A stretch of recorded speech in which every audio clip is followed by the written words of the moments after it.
Good afternoon, ladies and gentlemen. You're welcome to the midday bilingual newscast on Équinoxe Television. Christopher Banda, bon après-midi. Good day, Malaglory, madame, monsieur, bonjour et bienvenue dans votre 12 heures bilingue. Dans l'actualité nationale de ce jeudi midi, la colère gronde chez les enseignants du supérieur au Cameroun. Ces seigneurs de la craie en rogne réclament le paiement de l'allocation pour la modernisation de la recherche. Leur récrimination à Yaoundé avec Ben Christy Moudio. À la faculté des sciences de l'université de Yaoundé 1, des étudiants font certifier leur reçu de paiement de la scolarité. Ils se préparent à débuter la session normale du premier semestre. Des examens qui viennent mettre à mal la grève des enseignants du supérieur qui a débuté depuis le 15 janvier dernier.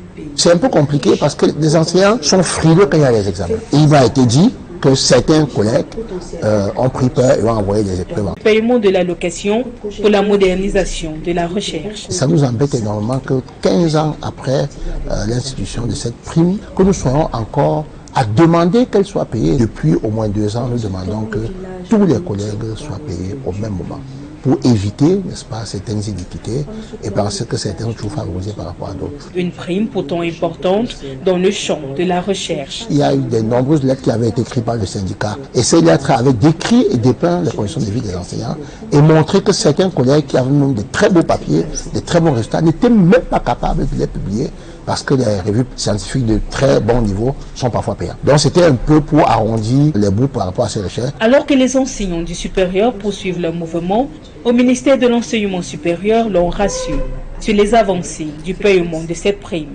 Selon un communiqué du chef de la cellule de communication du MINISUP, au 22 janvier, le taux de paiement par virement était de 62%, tandis que celui par billettage était de 65%. Toutefois, pour le syndicat, seulement 30% de paiement aurait été effectué. Vous pouvez dire que l'enquête que nous faisons a des biais, nous sommes d'accord, mais la différence est grande entre 30% et 62%.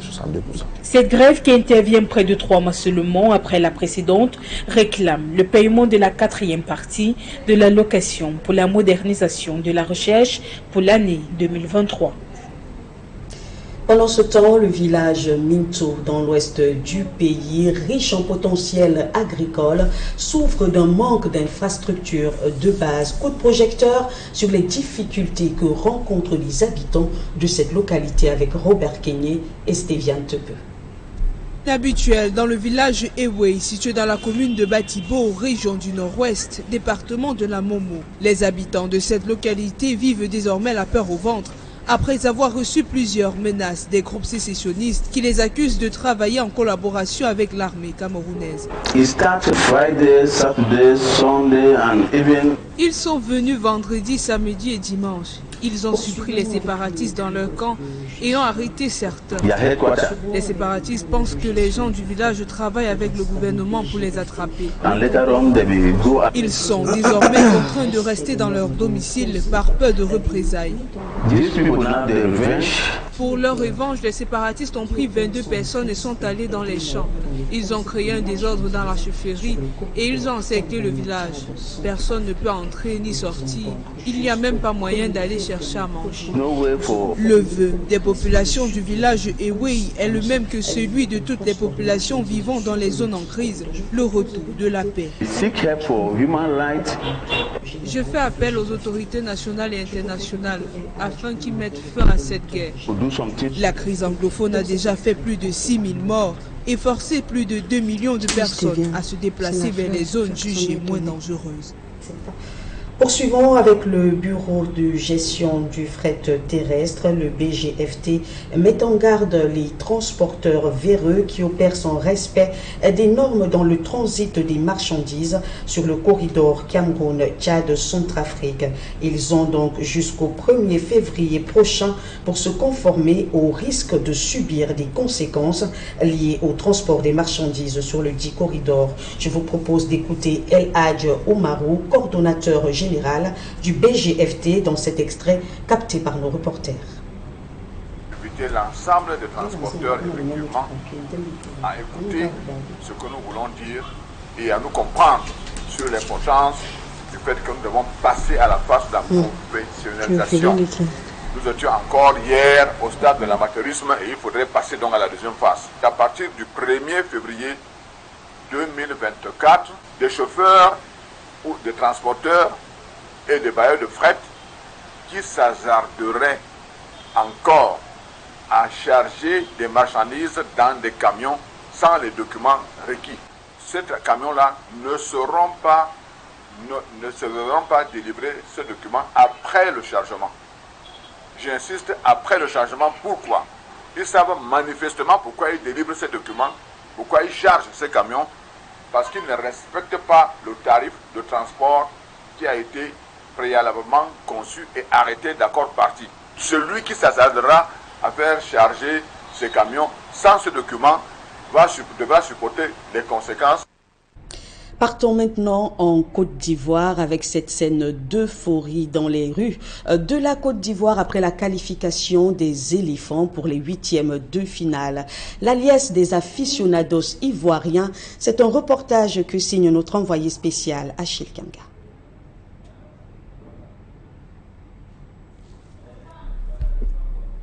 Alors, on le disait, cette scène d'euphorie donc dans les rues de la Côte d'Ivoire après la qualification des éléphants pour les 8e de finale, la liesse des aficionados ivoiriens.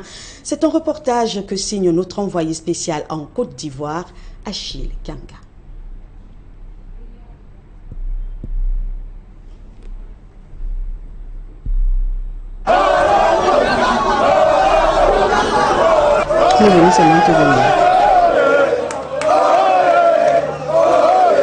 Maroc est l'un des meilleurs pays où ils ont favorisé toute la jeunesse de San Pedro. Nous voulons adresser un message au peuple marocain. Ça restera dans l'histoire de la Coupe d'Afrique des Nations pour tout le temps. Nous disons un grand merci au peuple marocain de 1. Grâce à eux, la Côte d'Ivoire, notre pays, notre équipe nationale est toujours dans la course. Et la bataille continue. Le Maroc et la Côte d'Ivoire, le trophée restera entre parmi nous. On remercie le président, le roi 6. Le roi 6, il a tout fait pour la jeunesse. Qui a déjà dans l'envie, le roi 6. Que c'est fou ce que le football peut nous offrir comme sensation, comme émotion. On dit merci au peuple marocain, on dit merci au roi Mohamed VI. Voilà les propos des supporters ivoiriens qui sont venus ce soir à San Pedro, non pas pour supporter la Zambie, mais pour supporter le Maroc, parce qu'en cas de victoire du Maroc, eh bien, ça qualifiait directement la Côte d'Ivoire au second tour. Et c'est le scénario qui s'est produit au grand bonheur du peuple de la Côte d'Ivoire. Et merci beaucoup au Maroc. Et vous dites un gros bisou à vous ce match. Je suis très content. Bisous à la Marocain. Morocco. Et c'est bon match à nous tous. Merci aux éléphants du Maroc. C'est devenu les éléphants du Maroc. On est des frères. On est fiers de vous. On se retrouve en finale.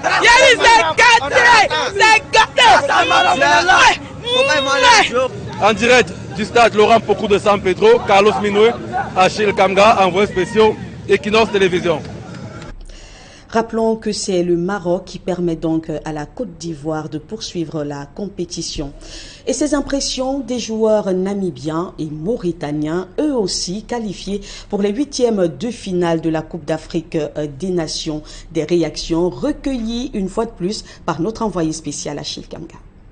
Ils étaient sûrs mathématiquement d'être qualifiés avant d'affronter la Namibie cet après-midi au stade Laurent Pocou. Ils ont simplement assuré leur première place, les Maliens. Les joueurs, à l'issue du match, se sont exprimés à notre micro. On a fait le plus dur, tout le monde est content, on a eu la première place. Même si on n'a pas bien joué aujourd'hui, on va travailler et j'espère que ça va le faire.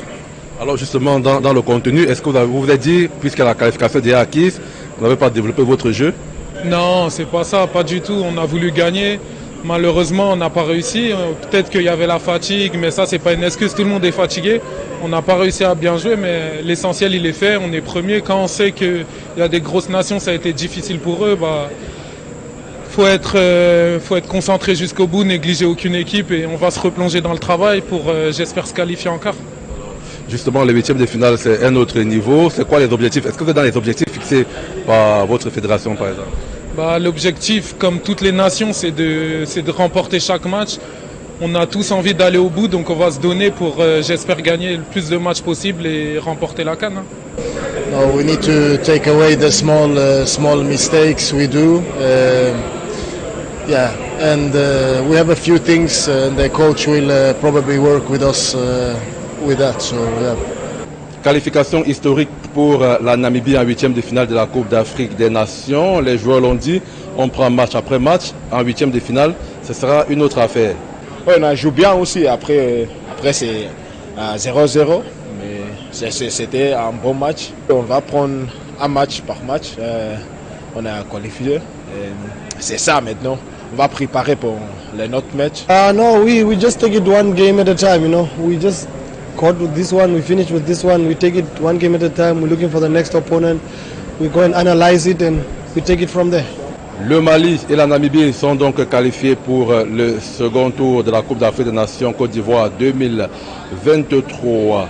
En direct du stade Laurent Pokou de San Pedro, Carlos Minoué, Achille Kamga, envoyés spéciaux Équinoxe Télévision.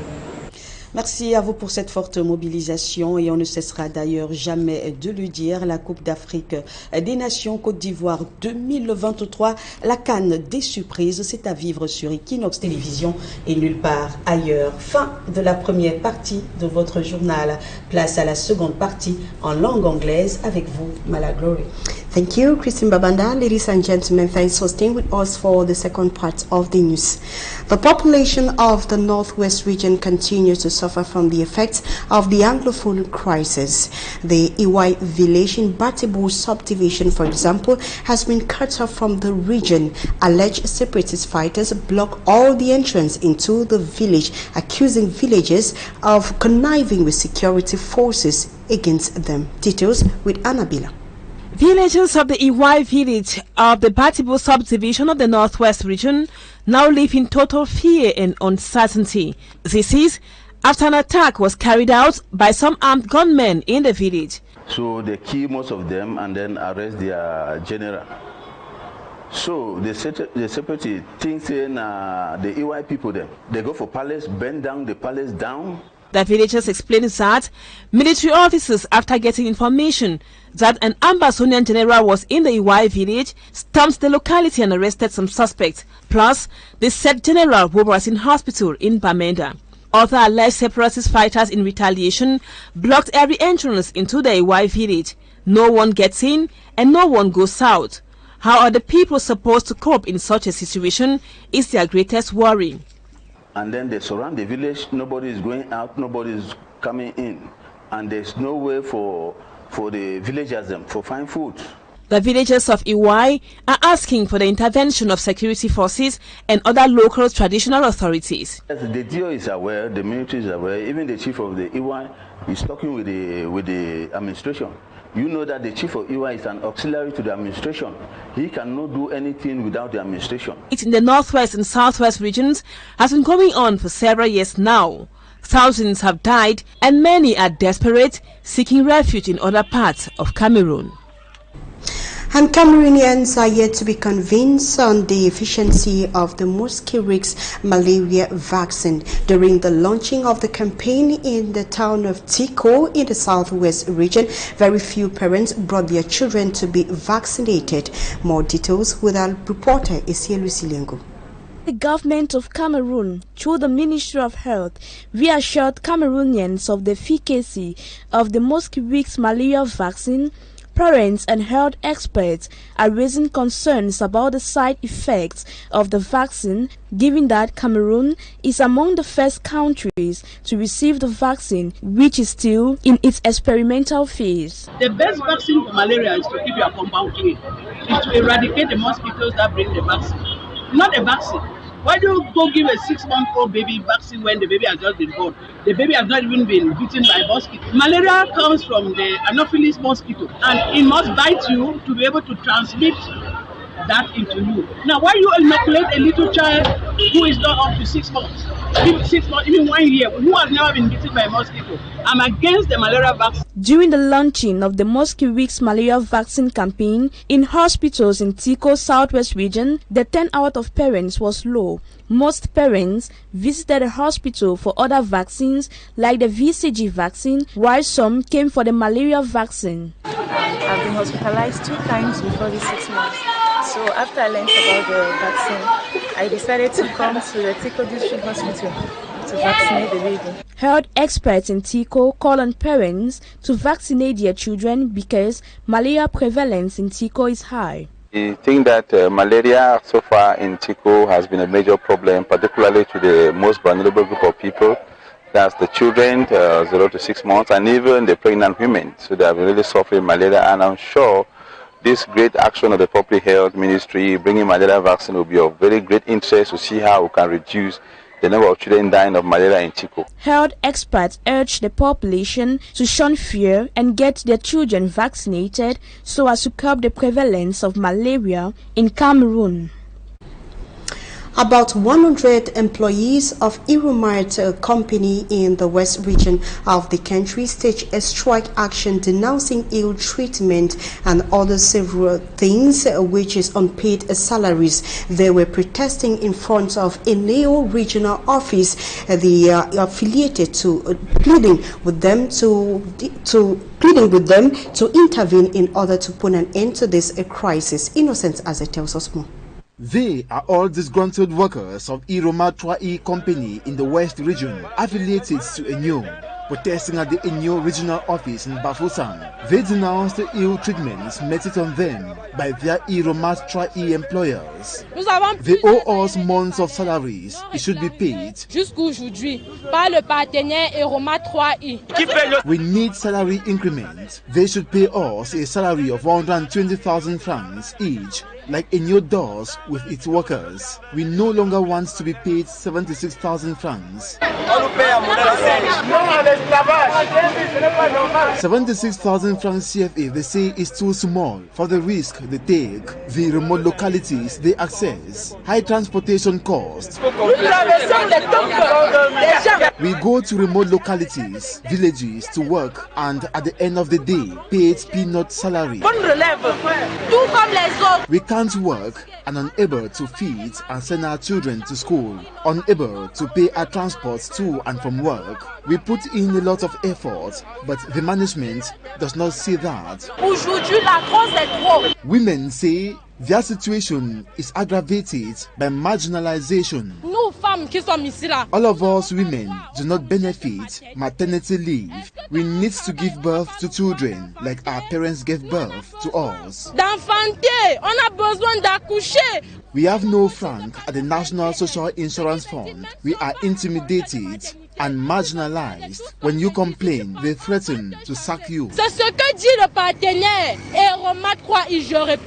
wish is that new officials intervene and ensure their affiliate Iromart pays its workers normally and regularly. Make sure their rights are respected. And the Minister of Finance has praised the Custom Department of the Northwest region for contributing the sum of 5 million francs CFA into the state treasury for the 2023 financial year. However, there is a public concern about the lack of visible impact on local development despite the substantial funds collected. Bustela reports from Bamenda. In the wake of the armed conflict rocking the Northwest region, the Customs Department has also been affected. The prevailing security atmosphere and the poor road networks across the Northwest region further compounds the challenges faced by the Customs Department. The security situation of the area makes the job of the Customs officer very difficult. The personnel is afraid of being captured. Statistics from the Customs Department reveals a consistent growth in tax collection in the Northwest region. The figures show an upward trajectory with collections reaching 12 million francs CFA in 2019 and exceeding 500 million francs CFA in 2023. However, concerns arise regarding the impact of these substantial sums on local development.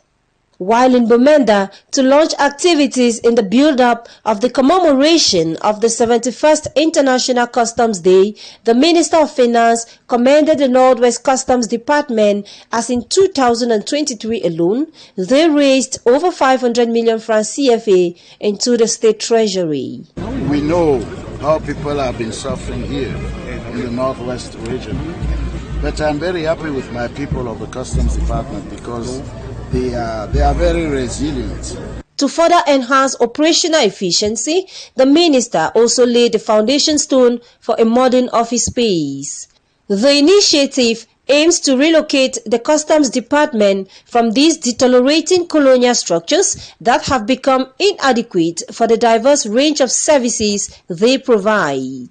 The move reflects a commitment to improve working conditions and better serve the population.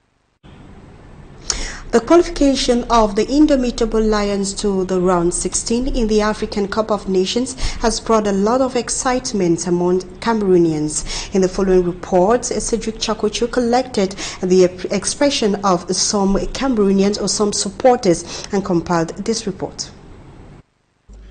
The Africa Cup of Nations 2023 is not yet over for Cameroon. Allez, le centre, la tête, le but! La tête et le but de Christophe Roux. Troisième but. Christophe Roux. C'est Roux qui vient donner.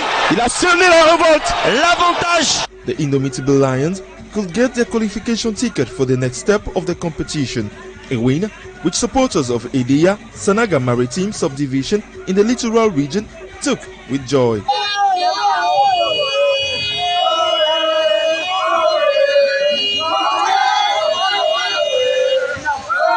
Donc nous sommes bien contents aujourd'hui. Donc ça veut dire que we are very happy.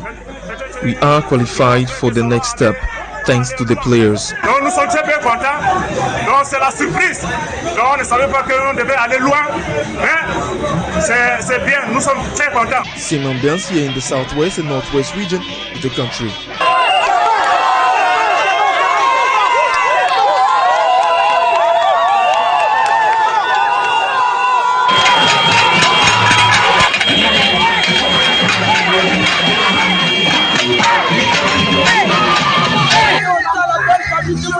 We are the continent, we are lions, we are the Indomitable Lions.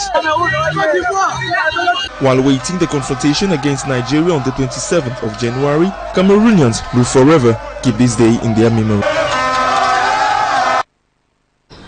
And it must be noted that Jake Clayton and Vincent Abubakar have finally come back to the national team, and they took part in their last training session yesterday and will be leaving to Abidjan from Bouaka to Abidjan this Thursday. Ladies and gentlemen, it is on that note that we call it an end to the midday bilingual newscast on Équinoxe television. Thanks so much for watching, and do have a beautiful day in the company of our programs. Christine Babanda, bonjour à vous. To have a beautiful day, Malaglory, Madame, Monsieur, c'est la fin de ce journal.